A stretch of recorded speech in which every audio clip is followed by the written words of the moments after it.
Good evening. I see so many of my colleagues here, so I feel a bit humbled, but they will help me. I think maybe it's an advantage. I'm talking about, in Israel, about Israeli issues. People here either live these issues in their private lives or in their professional lives. But I really want to thank the Rosa Luxemburg Foundation for bringing us together, because I think for us Israelis, looking at Europe is a very important drill for two reasons that I can point. One is that I strongly believe that what happens in Europe affects Israel. I cannot back it up with research, but I hear it from my clients. When I ask people, why did you come to Israel? They sometimes say, we heard that the route to Europe is closing. We heard that there's patrols in the sea and that Italy made this agreement with Libya. It has become too dangerous, so we chose the other route. I don't know if there's research about it, but I think when Europe is closing, people are looking for other routes, and then Israel is affected. I think when Israel will try and close the border, other areas will be affected. So it is very important to look around us. The other reason, which I think is very important, is that because Israel is now frantically looking for ideas how to handle what it sees as a refugee problem.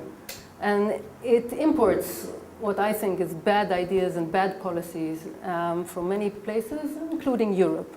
So if we want to stay one step ahead, we can learn, I hope, from other experiences. I'm not going to talk about migrant workers. I want to focus on refugees, but I think a lot of Jens's comment in the beginning are also applicable to Israel. Israel also had a large community of migrant workers, documented and undocumented, and there is this sort of stratification of rights also in Israel. But when we look at asylum seekers and refugees, this is relatively a new phenomenon in Israel. And when we started in 2002, hardly Israelis, they didn't encounter a refugee. When we said the word refugee in Israel, we talked about palit. They thought about Palestinian refugees. The regulations were practically secret. I had to really write to people to get the first copy of my regulations. I got it all the way from the Attorney General. It was not published anywhere. There was no bureaucracy. 10 years later, everything is very much different. And I think this sort of quick change and the search for policies is something that is very Israeli. I think that in other places, there was some sort of evolution. What we have here is a panicky running from one place to the other. So all the activists that sit here, I think, know what I'm talking about. We wake one morning and there's new policy restricting freedom of movement of refugee. And we wake another morning and we hear that they're going to build a very big detention center of 10,000 people in the south. And we wake up in another morning and suddenly the visas change. So there's constantly changes. And I think to the unexperienced eye, there might be a feeling that maybe things are, or the policy is changing, but I think there is one policy that is always there. And the policy is, and what Israel is basically trying to tell refugees, and I think the refugees in Israel have already gotten the message, is that you are unwelcomed here. Israel does not want those refugees. We're just looking for the way to either not having them here, deter them from coming, or send them away. When we look at what Israeli authorities say, they say Israel is unique, and that's what they argue in front of the Supreme Court. And when we ask why is Israel so unique, they say for two reasons. First, they say this is the only place, the only Western country where you can walk to from Africa. So practically you can just walk and get to Israel. The other issues that they would raise as something very unique is security issues. They say we are in a unique security situation. Therefore, because of those two reasons, Israel is seeking some sort of an exemption, some sort of a special treatment from the Supreme Court. Allow us to treat our refugees different. allow us to interpret our obligations under the 1951 Refugee Convention in a different way that would consider those two unique factors. I want to argue that these are not such unique factors, and I think later when we go into questions and answers, I'm not sure that Israel is it's much easier to get to Israel in comparison to other places. I'm not sure that the numbers show it, and I definitely don't think that in today's world, Israel's security concerns are unique. So I think as activists, we need to stand and demand that Israel fulfill its convention obligation. When I said that Israel has this main theme going on, we don't want asylum seekers or refugees, I think I'm on a very steady ground, because when we look at Israel's migration laws, if I can say something like that, we don't have migration laws. Basically, Israel all the time, or Israelis would say, we are not an immigration country, we are a Jewish country. We're the home of the Jewish people, so the people who can come here and get status are basically Jews, descendants of Jews, or the one sort of caveat would be partnership. Partnership with Israeli would allow a foreigner to come in. Or if you can become a Jew, of course, if you can convert. But these are the people who can gain permanent status in Israel. The others can't. And I think it's not by accident that Israel never legislated the 1951 convention, and really only in 2002 started having these very ambiguous asylum regulation. So basically, the way Israel thought of itself was not as a migration country.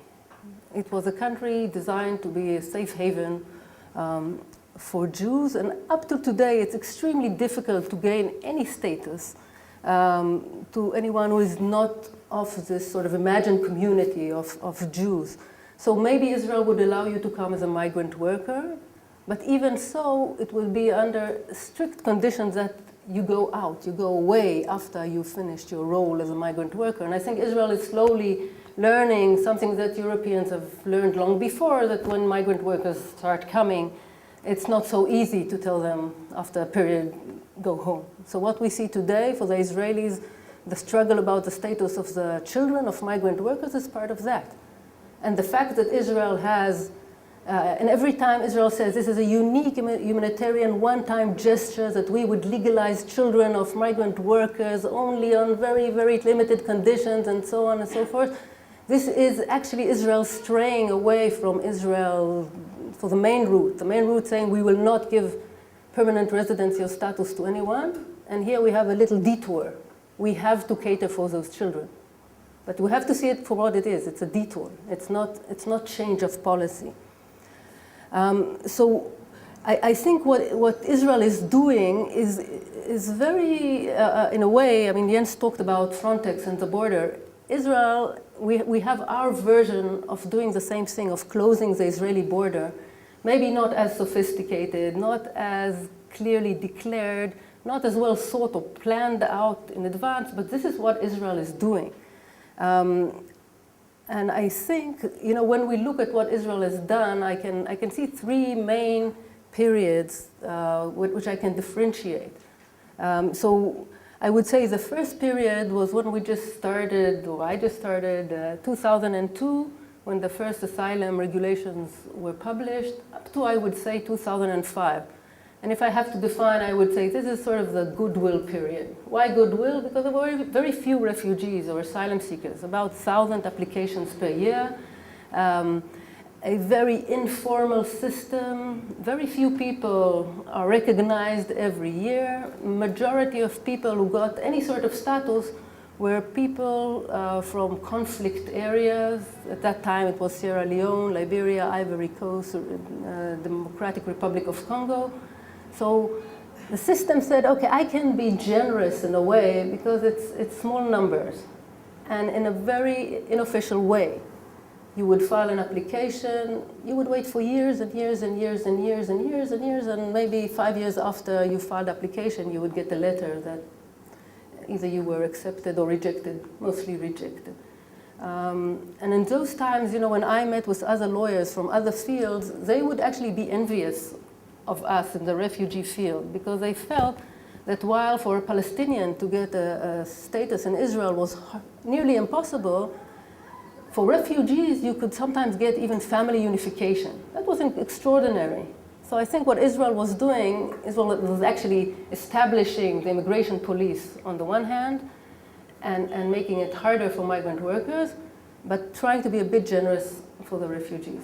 It ended in 2005 because Sudanese refugees started arriving.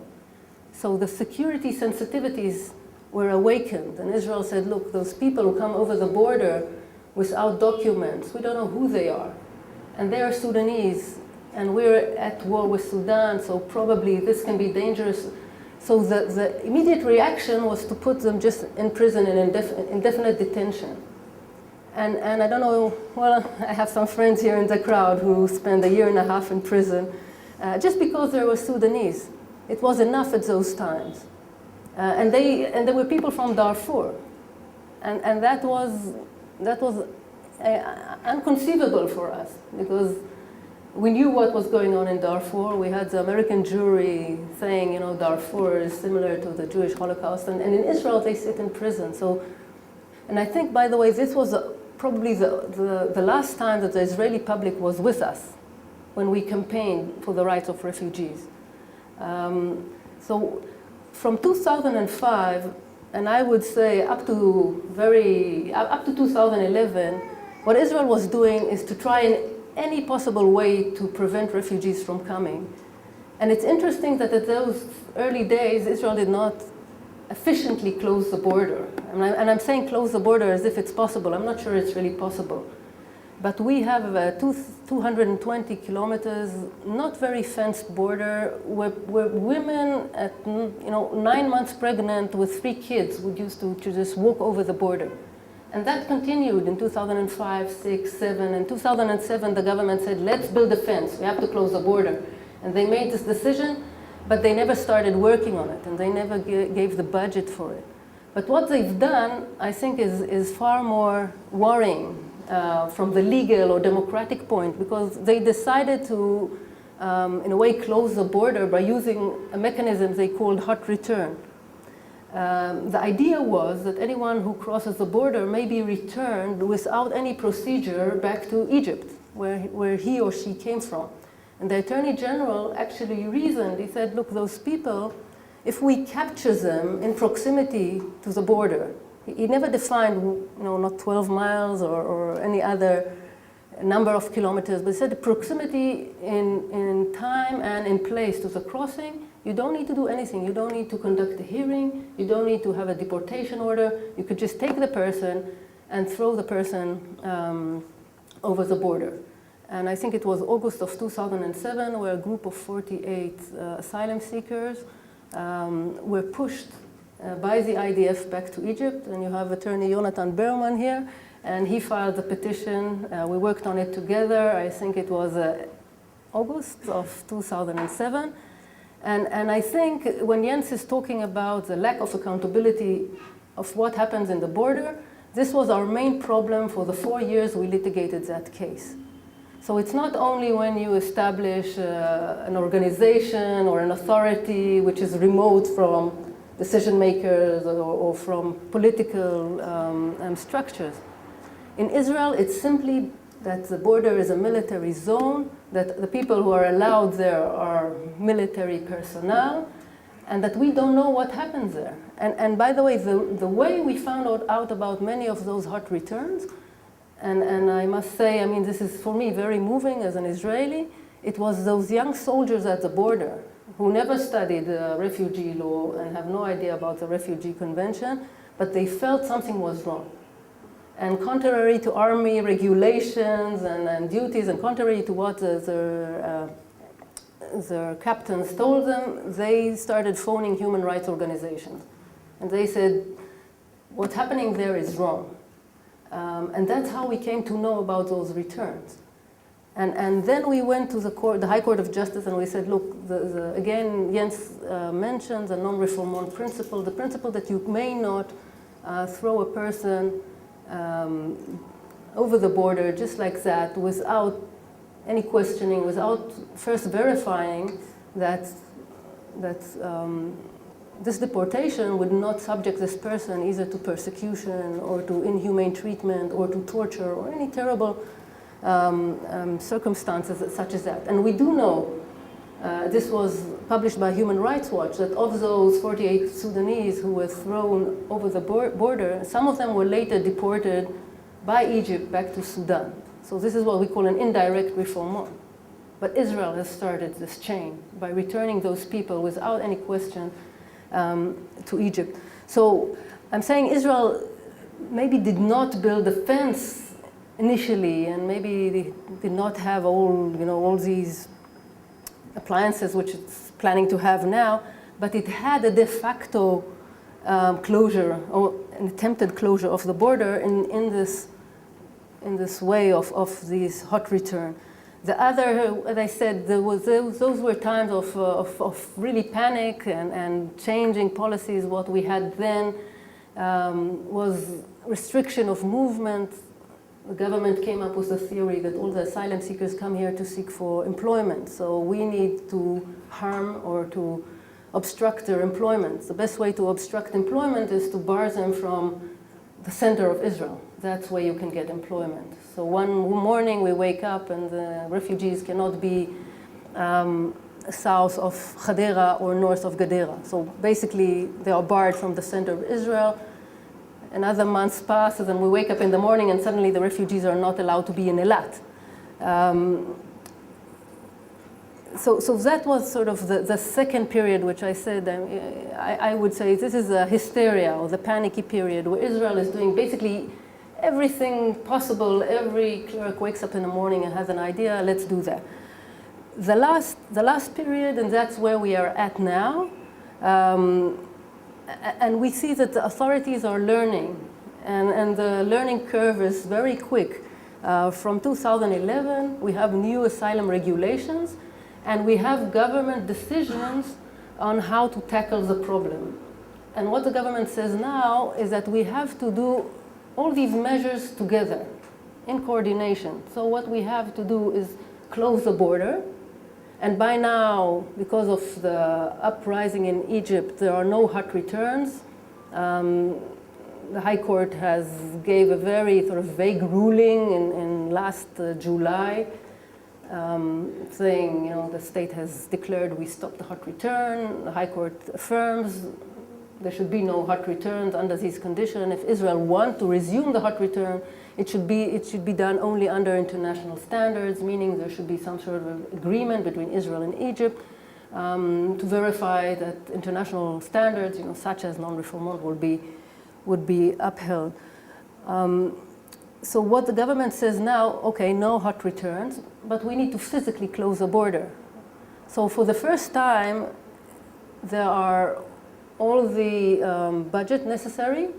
We know that everyone who reads the paper and saw those pictures, the fence is being built from October of 2011, and I think by next October it should be closed. It's not just the fence. They have new army units all along the border. They have visual sites, all sorts of electronic ways to try and to alert the army when anyone approaches. And what we know now, that when someone approaches, IDF just sends flares into the air and let the Egyptians know that people are approaching the fence, something that we believe may endanger the lives of those people.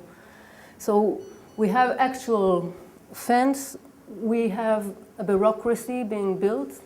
So we have those 2 units at the Ministry of Interior designed to hear and basically to reject asylum applications. For anyone who's been following the statistics, the current recognition rate in Israel is 0.2%. So this is, in comparison to any European country, I think is practically a joke. And the European High Court of Justice ruled in a case of, I think, MSS, I think it was January of 2011, about Greece. Greece had, I think, a recognition rate of 1%. So the court said that a country with a recognition rate of 1% is suspect per se, just because of that, as an unfair asylum system. So Israel has 0.2 recognition rate.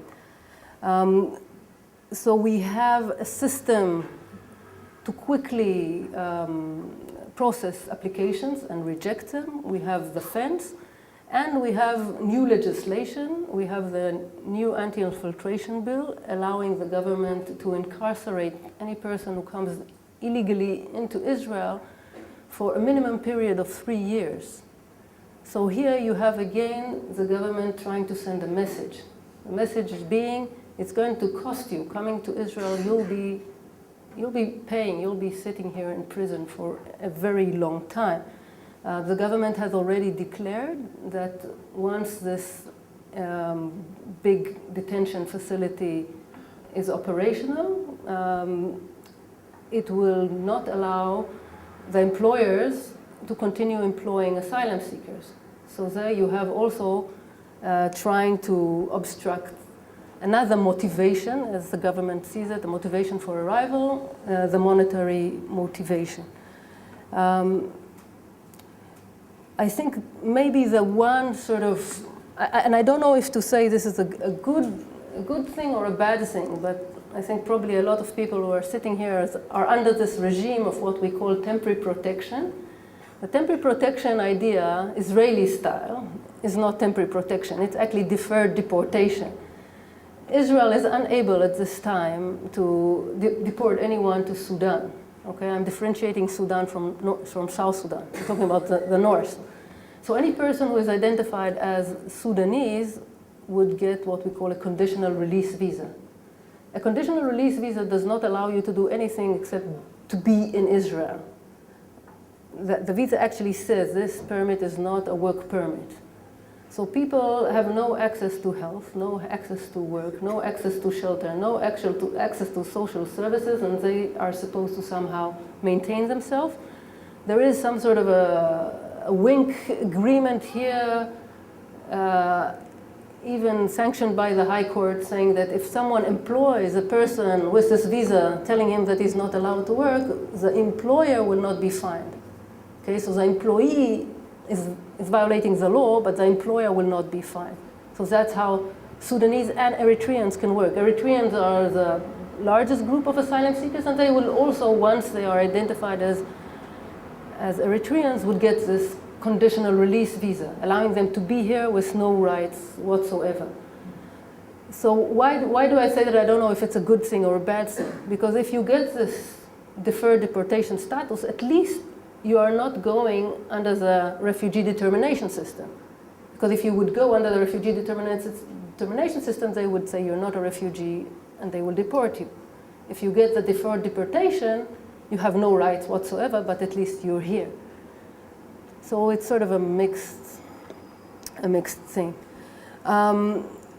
So a few more comments. I just think, following Jens's remarks, I think, unlike Europe, Israel in this business is alone. I mean, we have a few of our neighbors, and they are not even signatory to the Refugee Convention. And we have Egypt, which is signatory to the Refugee Convention. And you would hear a lot in the public debate, Israelis say the people who are coming into Israel are not refugees because they passed via Egypt. So Egypt is the first country of asylum. They should be given protection by Egypt.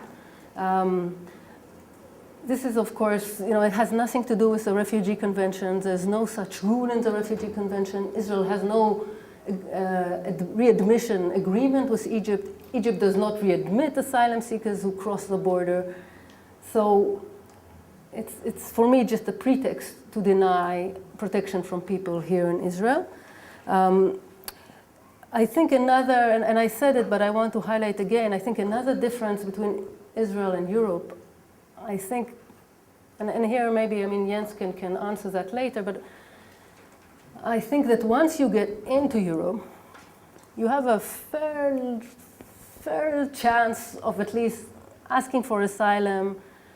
You have some mechanisms, you can appeal to the courts. You may have a chance to get your asylum application adjudicated fairly. I'm saying it carefully. in Israel, I think not only Israel is trying to close the border, but also once you're inside, your chances to get protection are, as I said, 0.2%. You actually, you need a miracle. So basically it's non-existent. So I think that is a difference.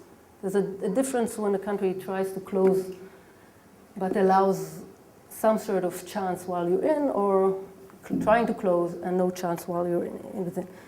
And lastly, as I said, about the issue of accountability, the fact that everything happens at the border and that we do not have access to the border, I think is a major, major problem. And I think that while before we had those young soldiers come to us and call us, today what we see is an active campaign by the IDF.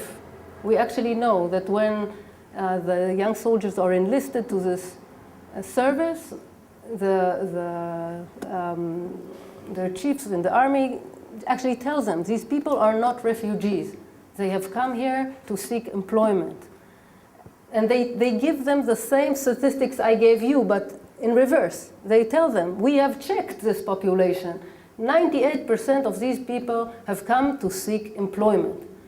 So what I'm saying is that the little chance that we had before, that someone with conscience will phone us about something that happened in the border, I think is lessening. And I think, again, as Israeli citizens, it should worry us. It should worry asylum seekers. What we've tried to do in the past is to get declarations by asylum seekers about what happened to them in the border. And the system always assumes that either they're lying or that they didn't understand what was happening. Yeah, when someone gave an affidavit saying, I was stopped by an IDF soldier and I was returned over the border, they said, no, he was stopped while he was in Egypt. The soldier actually stood on the fence and he was on the Egyptian side. And a person said, no, but you took me to an IDF camp. I slept there during the night. And then they said, okay, that was maybe a one-time mistake. You didn't give us the date, so we cannot actually verify that this has actually happened. So therefore, we will not comment on that. So I think I'll just summarize in that it's difficult to bring law to the border, and it's difficult to set the rules about how the border should work. And I think that I hope I'm voicing also Yonatan's view, but we are a bit disappointed with our Supreme Court of Justice by the ruling, allowing the questioning of asylum seekers at the border to be handled by an 18-year-old IDF soldier without the services of translator or without any training about who's a refugee and who's not a refugee.